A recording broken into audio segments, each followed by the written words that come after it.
Praise the Lord. இயேசுவின் ரத்தம் ஜெயம். தினமும் இயேசு நிகழ்ச்சிக்கு உங்களை கர்த்தராகிய இயேசு கிறிஸ்துவின் நாமத்தில் வரவேற்கிறேன். செய்தியின் தலைப்பு: கர்த்தருக்கு உங்கள் மேல் அலாதி பிரியம். ஆதார வசனம் கலாத்தியர் 4ஆம் அதிகாரம் 7வது வசனம். இனி நீ அடிமையாயிராமல் புத்திரனாயிருக்கிறாய். புத்திரனேயானால் கிறிஸ்து மூலமாய் தேவனுடைய சுதந்திரனுமாய் இருக்கிறார். தேவ வெளிப்பாடு பெற்றவர்களே, வேதத்தில் புதிய ஏற்பாட்டில் முக்கியமாக ரட்சிக்கப்பட்ட ஜனங்களை பார்த்து, நீங்கள் அடிமைகள் அல்ல, சுதந்திரவாளிகள். இப்பொழுது பிதா உங்களை இயேசு கிறிஸ்துவுக்குள் புத்திரனாக பார்க்கிறார் என்று சொல்லிக்கொண்டே வருகிறது. ஏன் இதை அடிக்கடி வலியுறுத்தி கொண்டிருக்கிறது என்றால், காலங்காலமாக அந்தகாரத்திலும் மரண பயத்திலும் பிசாசின் பிடியிலும் அவன் பொய்யை மெய்யென்று நம்பி வாழ்ந்துவிட்டோம். அதையே பழக்கமாக்கி கொண்டோம். ஒரு நாளில் ஒரு நாளிகையில் நாம் அறிக்கை செய்தவுடன், விசுவாசத்தோடு அறிக்கை செய்தவுடன் தேவ கிருபை கொண்டு ரட்சிக்கப்பட்டு விட்டோம். இப்பொழுது நம் மீது ஆக்கினை தீர்ப்பு இல்லை. இப்பொழுது நாம் நீதிமான்கள், பரிசுத்தவான்கள், நீதியே செய்யாத நீதிமான்கள். புதிய அடையாளம், நம்முடைய பேட்ச் மாற்றப்பட்டு விட்டது. அடிமை, இதற்குள் வஞ்சகன், பொய்யன், ஏமாற்றுக்காரன், எத்தன், தரித்திரன், ஒடுக்கப்பட்டவன், நீதி கிடைக்காதவன், பலவீனன், மாறி மாறி பேசுகிறவன், இப்படி எத்தனையோ இந்த அடிமை என்ற பேட்சில் இருக்கிறது. இவைகளெல்லாம் இடக்கையாலும் வழக்கையாலும் விலக்கிவிட்டார். அத்தனை ஒரே நாளில் வெளியேற்றப்பட்டு விட்டது. இது சத்தியம், இது உண்மை. இயேசுவின் ரத்தமலை கழுவிவிட்டது. புது அடையாளம், புது வஸ்திரம். அழுக்கு வஸ்திரத்தை எடுத்துவிட்டு ரட்சிப்பின் வஸ்திரம், நீதியின் சால்வை அணிவிக்கப்பட்டு விட்டது. நாம் அணிந்து கொண்டோம். இது ஆத்மாவை பற்றியது நான் சொல்வது. இதை நம்மால் நம்ப முடியவில்லை, திணறுகிறோம். குமாரனுடைய ஆவி நம்முள் நிரப்பப்பட்டுள்ளது. தேவனே, கடவுளே, தெய்வமே என்று பொதுவாக பேசி அழைத்து கொண்டிருந்த நமக்கு இப்போது இனி ஒரு உரிமை கொடுக்கப்பட்டுள்ளது. அதுதான் தேவனை பார்த்து நாம் இனி அப்பா, பிதாவே என்று அழைக்கும் உரிமை கொடுக்கப்பட்டுள்ளது. ஒரு நபர் நடந்து போகும்போது எத்தனையோ பேர் மத்தியில் நடந்து போனாலும் தன் மகள் பேசும் சத்தம், கூப்பிடும் சத்தம் அந்த தகப்பனுக்கு புரியும். உடனே திரும்பி பார்க்கிறார். அப்படித்தான் இனி நாம் அப்பா என்று அழைத்தவுடன் உடனே பதில் கொடுக்கிறார். இந்த ரட்சிப்பின் ஸ்லாக்கியம் பெறாத தாவீதுக்கே இந்த அனுபவம் இருக்கும் என்றால் நமக்கு எத்தனை மடங்கு அதிகம் இருக்க வேண்டும், இருக்கிறது என்று யோசித்து பாருங்கள். தாவீது சொல்கிறார், நான் கூப்பிட்ட நாளில் எனக்கு மறு உத்தரவு அருளினீர். சங்கீதம் 138:3 என்கிறார். அப்படி என்றால் நாம் கூப்பிடும்போது எத்தனை வேகமாக உறுதியாக பதில் கொடுப்பார் என்பதில் உங்களுக்கு சந்தேகம் வரக்கூடாது. தாவீது எப்படிப்பட்டவன், அவன் பக்தி என்ன, நம்முடைய பக்தி என்ன என்று எவைகளையாவது இழுத்து கொண்டு வரக்கூடாது. இங்கே உறவுதான் பேசப்படுகிறது. பக்தியை பற்றி கவலை இல்லை. நீங்கள் செய்யக்கூடிய காரியங்கள், பலிகள் செய்வதை பற்றி அது எப்படி சரி பண்ண வேண்டுமோ அவர் சரி பண்ணி கொள்ளுவார். உறவுதான் முக்கியம், உறவுதான் மையமாக பேசப்படுகிறது. இந்த உறவில் இருக்கும் நம்மை பற்றி ஏசாவின் மூலமாக கர்த்தர் சொல்கிறார், அவர்கள் நாம் தான் விருதாவாக உழைப்பதில்லை, அவர்கள் துன்பம் உண்டாக பிள்ளைகளை பெறுவதும் இல்லை, அவர்களோடே கூட அவர்கள் சந்தானமும் கர்த்தராலே ஆசீர்வதிக்கப்பட்ட சந்ததியாயிருப்பார்கள்.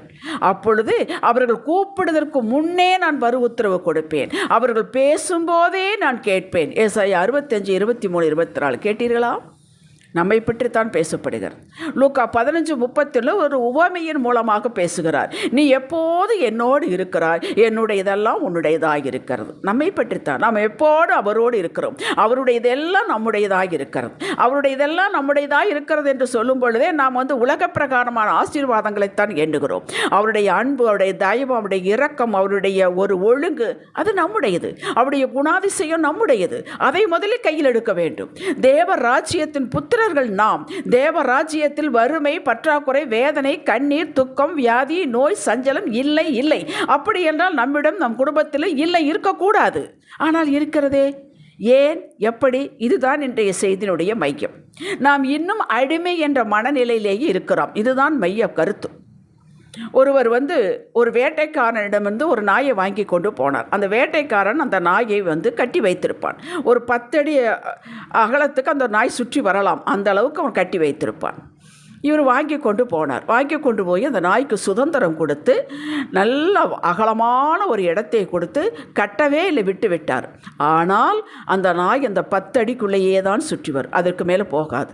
ஏன்னா பழக்கப்பட்டு விட்டது, அடிமையாக இருந்து பழக்கப்பட்டு விட்டது.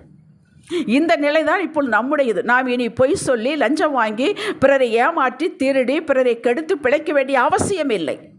நாம் இனி எப்படி இருக்க வேண்டும், என்ன செய்ய வேண்டும், எதை அடிப்படையாக கொண்டு வாழ வேண்டும் என்பதை வேதம் கூக்குரலிட்டு கொண்டே இருக்கிறது.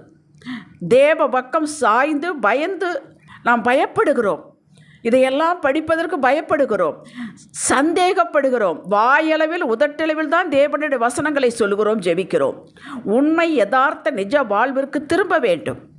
என்ன நடந்தாலும் நடக்காவிட்டாலும் கிடைத்தாலும் கிடைக்காவிட்டாலும் என் தகப்பனோடு இயேசுவோடு இருக்க வேண்டும் என்ற நிலைக்கு நான் வர வேண்டும்.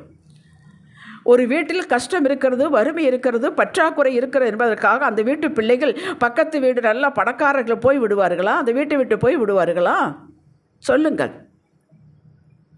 பசியோ பட்டினியோ நோயோ கோர்ட்டு கேஸோ எதுவோ நம் அடையாளத்தை மாற்றக்கூடாது, நம்முடைய வேல்யூவை மாற்றக்கூடாது, நம்முடைய மரியாதையை மாற்றக்கூடாது.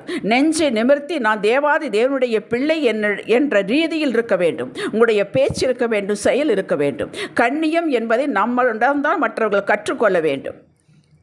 முதலாவது கர்த்தரை தேட வேண்டும். மத்தேயு 6:33. இதில் எந்த விதமான காம்ப்ரமைஸும் எடுக்கக்கூடாது. விசுவாசத்தில் உறுதி, விசுவாச ஜீவியம், பொறுமை, காத்திருக்குதல், கர்த்தரை அறிகிற அறிவிலே தேறிக்கொண்டு வருவது, இதில் கவனம் செலுத்த வேண்டும். எதில் கவனம் செலுத்த வேண்டுமோ, எதிலே நிலை நிற்க வேண்டுமோ அதில் நிலைநிற்க வேண்டும். எதை விட்டுவிட வேண்டுமோ அதை விட்டுவிட வேண்டும். நீங்கள் அடிமைகள் அல்ல, சுயாதீனர்கள். மாடு இளைத்தாலும் கொம்பு இளைக்காது என்று சொல்வார்கள். அதுபோல் நம்முடைய மரியாதை வேல்யூ இழக்கக்கூடாது, மங்கக்கூடாது. ஒரு விசை காந்திஜி அவர்கள் வட்டமேஜை மாநாட்டுக்காக இங்கிலாந்து செல்கிறார், லண்டனுக்கு செல்கிறார். அங்கே ஏராளமான பிரபுக்கள் எல்லாரும் கோட்டு சூட்டு அணிந்து பக்காவாக அமர்ந்திருக்கிறார்கள். இவர் கீழே இருந்து ஒரு ஸ்டெப்பாக ஏறணும். மேலே ஏறுகிறார். டொக்குன்னு அந்த தடியை வைத்து கொண்டு ஊனிக்கொண்டு ஏறுகிறார். முதல் தலை தெரிகிறது, அப்புறம் உடல் தெரிகிறது, அப்புறம் முழு உருவம் தெரிகிறது. தெரிந்தவுடனே அத்தனை பேர் எழுந்து நின்றார்களாம். கேட்டீர்களா? அவர்கள் எதை பார்த்து எழுந்து நின்றார்கள்? உண்மை, சத்தியம். என்ன நடந்தாலும் அதை பற்றி அவருக்கு கவலையே கிடையாது. அப்படி நாம் இருக்க வேண்டும். கர்த்தருக்கு உங்கள் மேலே கொள்ள பிரியம். இயேசு உங்களோடு இருக்கிறார். நீங்கள் வைராக்கியமாக இருங்கள். கர்த்தருக்கே முதலிடம் கொடுங்கள். நீங்கள் கர்த்தரை இறுக பிடித்து கொண்டிருக்கிறீர்கள் என்பதை அவர் காட்டுவார். உங்களது வாழ்வின் செழிப்பு, மேன்மை, உங்களுடைய வேல்யூஸ் உயர்வது, உங்கள் உள்ளான மனிதன் பலப்படுவது பார்த்து மற்றவர்கள் சொல்வார்கள், கர்த்தர் இவர்களோடு இருக்கிறார், கர்த்தர் இவர்கள் மேல் கொள்ள பிரியம் என்று. நீங்கள் ஒரு நாள் ஒருபோது யாருக்கும் எதற்கு அடிமைகள் அல்ல. அடிமைப்படுத்த முடியாது. செல்போன் அடிமைப்படுத்தக்கூடாது, குடி அடிமைப்படுத்தக்கூடாது, சிகரெட் அடிமைப்படுத்தக்கூடாது, அதிகமான பேச்சு அடிமைப்படுத்தக்கூடாது, மற்றவர்களை பேசுவது அடிமைப்படுத்தக்கூடாது, தூக்கம் சோம்பேறித்தனம் உங்களை அடிமைப்படுத்தக்கூடாது. நீங்கள் கர்த்தரின் கண்மணிகள். இது உலகத்திற்கு தெரிய வரும் சீக்கிரமாக. ஜெபிக்கலாம். தகப்பனே, எங்களது உண்மையான அடையாளத்தை தூசி தட்டி எடுத்துக்கொண்டோம். பவுல் சொன்னது போல ரோமர் 8:36-39 வரை 10 காரியங்கள். அவைகள் எங்களை உம்மிடத்திலிருந்து பிரிக்க முடியாது. பட்டினியாகவே இருந்தாலும் பரமனின் பாசப்பிள்ளைகள் என்பதை நிரூபிப்போம். சகலம் சம்பூர்ணம் எங்களை தேடி வரை நாங்கள் எடுத்துக்கொள்வோம். நிறைவாக வாழ்வோம், சாட்சியாக வாழ்வோம். இயேசுவே நாமத்தில் பிதாவே, ஆமேன். இன்றைய சிந்தனைக்கு, நான் எஜமானன், எஜமாட்டி, எதுவும் என்னை அடிமைப்படுத்த விட மாட்டேன். என் தலை, என் கொம்பு, என் அப்பா இயேசுவின் தயவினாலே, நாமத்தினாலே உயர்ந்து கொண்டிருக்கிறது. இது உலகத்திற்கு நான் காட்டுவேன். இதில் கவனமாக இருப்பேன். ஆமேன். அல்லேலூயா.